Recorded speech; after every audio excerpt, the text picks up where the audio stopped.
అయేషా మీరా లాంటి అమ్మాయి కేసులో 19 సంవత్సరాల తర్వాత ఏవి సాక్ష్యాలు దొరకలేదని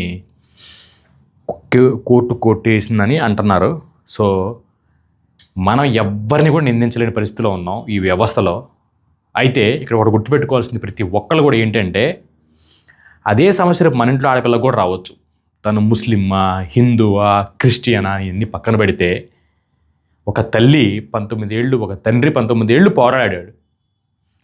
మనం లీగల్ వ్యవస్థలో లోపాలు ఏమున్నాయి, ఎందుకు లేట్ అవుతుంది, లేదంటే దీనికి సంబంధించిన ఇంకా ఏమైనా చేయొచ్చా అనేది మన ప్రభుత్వాలు, మినిస్టర్లు, సీఎం, తర్వాత అక్కడ పిఎం దాకా ప్రతి ఒక్కరు ఆలోచించాలి ఫస్ట్. ఎందుకంటే మనం రోడ్లు వేసి, బిల్డింగులు కట్టి, ఫ్లైఓవర్లు కట్టి అన్నిటికన్నా కూడా ముఖ్యం ఏంటంటే మన ప్రజల భద్రత మనకు చాలా ముఖ్యం.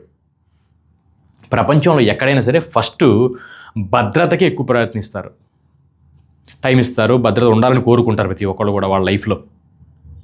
సో మనం చాలామంది చూసుంటాం ముందు పెద్దలు ఇప్పుడు కొత్తగా వచ్చిన వాళ్ళు కాదు కదా, పెద్ద పెద్ద నాయకులు ఇప్పుడు 200 ఏళ్ళ నుంచి ఉన్నారు. వేల కోట్లు, లక్షల కోట్లు సంపాదించిన వాళ్ళు కూడా వాళ్ళు కూడా భద్రత సరిగ్గా లేకుండా, చట్టాలు సరిగ్గా లేకుండా వాళ్ళు కూడా ఇబ్బంది పడి ఉన్నారు. సో ప్రతి ఒక్కళ్ళు రేపు మీళ్లలో కూడా సమస్యలు రావచ్చు, మీళ్లలో కూడా ఇబ్బంది వస్తాయి. కాబట్టి డబ్బుకు ఆశపడి, లేదంటే చండాలమైన పనులకు ఆశపడి కొన్ని దిగజారి పనులు చేసినప్పుడు ఆ పాపం అనేది రిటర్న్లో మళ్ళీ మిమ్మల్ని ఎవరైతే ఈ చట్టాలు, ఎవరైతే వీటిని మేనేజ్ చేద్దాం చూస్తారో, లేదంటే ఎవరైతే వీటిని మ్యానిపులేట్ చేద్దాం చూస్తారో, ఎవరైతే సాక్ష్యాలను మ్యానిపులేట్ చూస్తారో, ఇవి చాలా దారుణంగా పరిగణలో తీసుకోవాలి. దాంతోపాటు కోర్టులు కూడా పెద్ద సిన్సియర్ రిక్వెస్ట్ ఏంటంటే, మేము కామన్ పీపుల్ అండి, మేము చిన్న మనుషులం, మేము చిన్న కుటుంబాలు, ఒక పాప, ఒక బాబు, లేదంటే అమ్మ, నాన్న, అత్తమ్మ, ఈ 4-5 ఎవరైతే మేము 5-6 ఉన్నో వీళ్ళ వరకే హ్యాపీగా ఉంటే చాలు రా దేవుడు అనుకునే జీవితాలు మాకు మీరు సింగిల్ రోడ్ వేసినా పర్లా, ఇక్కడి నుంచి ఢిల్లీ దాకా సింగిల్ రోడ్ వేసినా పర్లా, ఒక్క ట్రైన్ ఉన్నా పర్లా, పొద్దున్న 2 రోజులకోసారి వెయిట్ చేసినా పోతాం, ఫ్లైట్లు లేకపోయినా పర్లా. కానీ మాకు చట్టాలు, మంచి బలమైన చట్టాలు తీసుకురండి, బలమైన జీవితాలు కల్పించండి. రోడ్డు మీదకి వెళ్తే మళ్ళీ శుభంగా క్షేమంగా ఇంటికి వచ్చే మార్గాలు ఎతకండి. డెవలప్మెంట్ అని వెళ్ళిపోతా ఎడిపోతున్నా కూడా తెలియని పరిస్థితి. పెంచండి, 1,00,000 మంది జడ్జిలు పెట్టండి. 130 కోట్ల మంది జనాభాకి ఎన్ని కోట్లు ఉండాలండి? మాకు రోడ్లు ఆపేసేయండి, లేదా ఇంకో సంక్షేమ పథకాలు ఆపేసేయండి, లేదా ఇంకోటి ఆపేసి మాకు కోట్లు పెంచండి.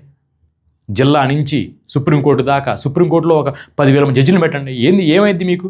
అసలు అవసరమైతే ఈ ఫుడ్ డిపార్ట్మెంట్లు, చాలా డిపార్ట్మెంట్లు అసలు ఎందుకు పనిచేస్తుంది తెలుసు, వాళ్ళ లక్షల జీతాలు ఎన్ని ఆపేసి లీగల్గానే పెట్టండి. ప్రతి ఒక్కళ్ళకి త్వరగా కేసులు అయిపోయేటట్టు.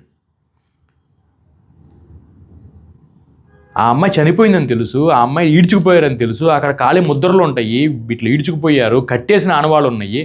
ఏదన్నా ఏమి ఆనవాళ్ళు లేకుండా సూసైడ్ చేసేసుకుంది ఆ రాజ్పుత్, ఎవరో ఒక ఆయన సినిమా యాక్టర్ ముందు సుశాంత్ సింగ్ రాజ్పుత్ లాగా ఏమో ఉరేసుకున్నాడు, వేరే సాక్ష్యాలు దొరకలేదు అనుకుంటే దానికి కేసులు అనేది పోయింది అనుకుంటే చాలామంది సరే పోయిందిలో సాక్ష్యాలు ఎవరు అనుకుంటారు. కానీ ఇది ఈడ్చుకుపోయిన ఆనవాళ్ళు, సార్లు అన్నీ ఉండి కూడా సాక్ష్యాలు దొరకలేదంటే నెక్స్ట్ జనరేషన్ ఇండియా వదిలిపెట్టి పోవడానికి కారణం ఇదే అవుతుంది. వాడు అసలే పాకిస్తానే పోదాం అనుకుంటున్నారు, ఇండియాలో మాత్రం ఉండకూడదు అనుకుంటున్నారు.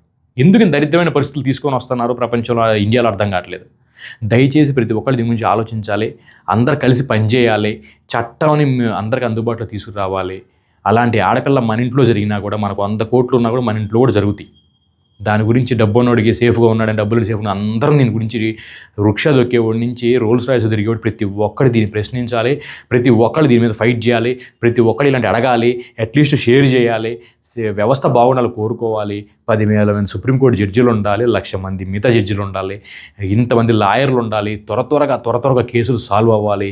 ఎవడైనా శిక్ష చేసినట్టు వాడికి 14 ఏళ్ళు 15 ఏళ్ళు జైలు శిక్ష కాదు, వాడికి ఉరిశిక్ష చేసేసి జైల్లో మళ్ళీ ఫుడ్ పెట్టి, మేము కొనుక్కునే బట్టల్లోంచి, మేము కొనుక్కునే ఫుడ్లోంచి, మేము చేసే ఉద్యోగాల్లోంచి ట్యాక్స్ తీసి వాడికి పెట్టి మేము ఎందుకు పోషించాలి? చంపిపడేయండి. 14 ఏళ్ళు 15 ఏళ్ళు ఎవడైతే కన్ఫర్మ్ అవుతారో వాడు చంపేసేయండి.